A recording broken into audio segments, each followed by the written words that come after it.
super pretty ng color niya, color pink. Yung last iPhone na buy ko is yung purple pa nung 2011. So, I think worth it naman mag-upgrade kahit 13 pa din.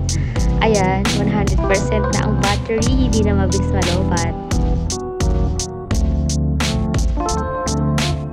So, sa camera naman, mas okay yung back camera nito kaysa sa lumang iPhone 11. Tapos, may cinematic na. And, ang di ko lang gusto is yung sa front camera, super linaw. Kita na yung pores ko. Di tulad sa 11 na tatago.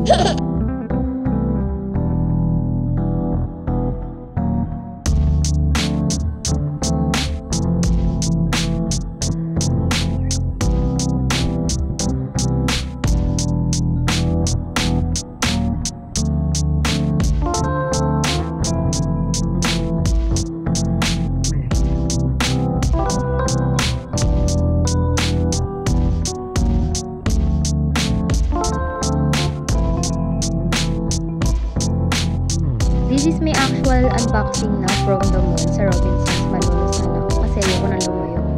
Tapos, nagpa-reserve na din ako ng pink, so last one na daw siya.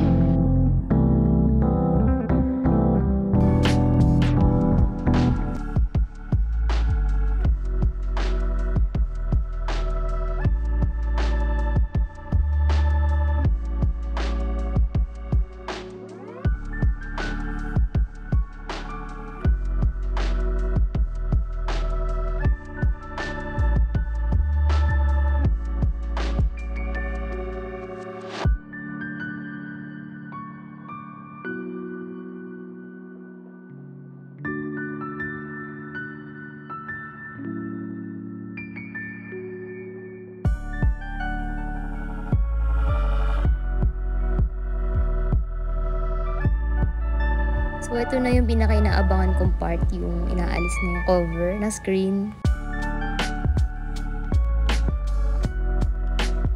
Mga 10, nahihiya pa nga ako buksan yung parang first time ko mag-open ng phone. Kasi nga, ang daming nakatingin, yung mga agent, ganun. Anyong, ready na sa fan meeting ng Twice.